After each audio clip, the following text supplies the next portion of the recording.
very passionately about the recent FPI Update. rankings, Yeah. ESPN FPI rankings. So kind of just dive into it right All there. right. So for all that do not know what I'm kind of talking about here, so in June, so last week the ESPN dropped their recent FPI rankings. They updated them. They updated them because they had this new system, this new rules, requirements, whatever it may be, and they had it in June, just 2 months ago. Nothing really changed over the last 2 months, but 2 months ago, Miami was ninth and Clemson was 11th. Fair, makes sense, whatever. As of today, with the new updated system, Miami is now 17th and Clemson 16th. So Miami dropped 8 spots from the FPI ranking, and Clemson dropped 5 spots. As well as that, Miami's CFP chances dropped from 46% to 36%, about a 10% decline, and Clemson with a 9% decline from 47% to 38%. Now, I wouldn't care if it wasn't so eye-opening that the guys that did rise, that took the precedent over Miami, was a bunch of SEC and Big-10 schools that didn't do anything over the last 2 months to be better than Miami, but to have a school like Tennessee move from 10 to 8, Ole Miss from 13th to 10th, South Carolina from 15th to 11th, UF, who we beat last year, from 18th to 13th, and USC from 19th to 14th. To me, it's a little crazy that this, why did it happen? Why is this even a thing? And look, let's be real here. FPI is a terrible ranking system. No one cares about it. It shouldn't be talked about. But the committee uses them at times. They do use them when they talk about strength of schedule, and they talk about them when they show big games. ESPN uses them on their bottom ticker. So as much as it's not an important stat that people use, the committee does throw it in sometimes. They do add it to this level at times, and it can be a little scary for ACC and Big 12 schools and G5 schools that it's clear that they're trying to weigh strength of schedule or weigh these metrics to promote the SEC and the Big-10, and it's this bias that as we keep seeing in the media, where it's that the Big-10 and SEC rule all, and the ACC and the Big 12 and everyone else are just like the scums. It's kind of demeaning. It's kind of it tells you where the committee, or where ESPN, or where whoever they believe, how they decide on this stuff of, the Big-10 and the SEC are the best of the best, and everyone else is terrible. Yeah, I mean, that's a lot. I mean, completely agree with you there. We can go down this list. You don't get to a non Big Ten or SEC school right until you hit Clemson at 16. And then Crazy. do we really think Clemson is worse than USC, than South Carolina, than Tennessee? Maybe fine if you want to say, or maybe or an Oregon or Ohio State, but significantly lower than Michigan, who's probably going to end up starting a true freshman at quarterback. Mm-hmm. That's where we get ridiculous there. Yeah. I get if you want to underrate Miami, you think a lot of the changes are gonna make it a harder season for Miami. That's fine, but the way I think, like, a lot of these teams are significantly higher than I think their value should be. Like, what is Texas A&M doing at 9? No offense to them. What's Tennessee doing at 8? Exactly. Who's their quarterback? I think they announced it today, actually, but I forgot who it is. Like, it is wild to see. Like, screw it. Why not have Auburn up there at that point? Like, you have half the damn SEC in the top 15 over here. Like, I think it's wild. I think it's ridiculous. And like exactly like you said, it is crazy when you think about the fact that the CFP and the AP polls are going to look at this when they judge, how teams stack up, how teams wins and losses are going to be valued at.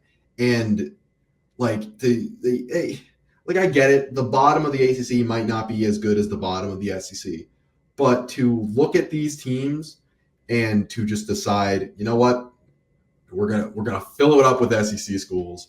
Especially when you look at, you think about what a team like Arizona State did against Texas last year, bringing it down to the wire in that game. The best team out of the SEC last year almost lost to, let's see where Arizona State is right now. They are 24th, and you have the first ranked team last year almost lost to what is considered the 24th ranked team. Get a different season. Cam Scatterbo had a phenomenal game in that one, but you just look at things like that in consider the drastic difference to fill up the top 15 spots with just two conferences, and Notre Dame is out of my mind. It was worse is they might use this as their way of just promoting these conferences. Oh, we deserve these extra bids. We deserve the at-large bids. We deserve this. We deserve this because we have the best conferences. We have this. We've just established now that the SEC and the Big-10 are always going to be the best conferences, and that we can't do anything about it. I think it's comical at this point, and it's almost like ESPN's trying to get ahead of it, where they're like, oh. Strength of schedule, all this, but now they can factor in FPI and be like, the start of the season, FPI, the top 15 were all Big-10 and SEC schools. It can just continue to have these schools promote narratives as we go through the season, and the season hasn't even started yet. It's mind blowing to me. I know it's like really at the end of the day something very stupid and like almost nothing, but it can lead to something. It has the potential to lead to something if, say, Miami is being chosen versus, I don't know, LSU or South Carolina, and they look at, oh, what's the FPI saying? And Miami just lost to Pitt while LSU lost to Arkansas. But Arkansas, oh, they just beat LSU. It's like it's a bad argument. And for them to have to use the FPI to try to promote something, it can be a little scary. Again, it's probably nothing, but I'm upset against it. I'm upset about it. I think you're justified in that, and especially when talk is constantly going about the expansions of the playoffs to add more teams, to add more competition to it. We know what they're going to do with it is the thing. Like, it's just, I mean, we'll get into the Big-10's proposal and their previous proposals, but it's just to add more SEC schools, more ACC schools, and overall, that's eventually going to, we look at the long-term ramifications of it, is one big super conference. That's, and I don't think anybody wants college football to go that way. I don't think anybody wants college football to just be, one big conglomerate. I think the excitement and the fun thing about it is that you have so much representation from all around the country, different play styles, different people, different coaches, different varieties of players.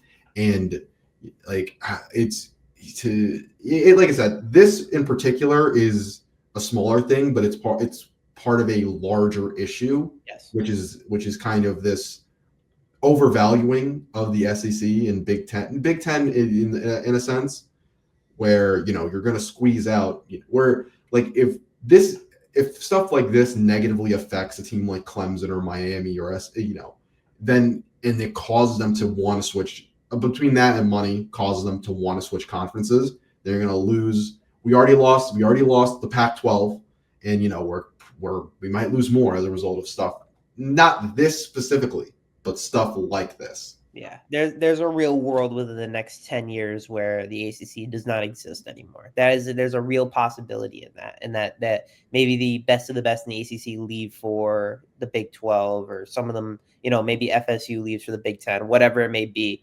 and that is, is part of the problem that we're kind of seeing it kind of transpire right now. It's the little things, but the little things are starting to add up a little bit more, to the point. I mean, we saw when, the committee was talking about schools to bring in, and they're like, I think a 3-loss Alabama team should get in, when we've never, even in the history of the world, ever in college football, has ever said that a 3-loss team should ever make the playoffs. No, there's never been a word that's been uttered.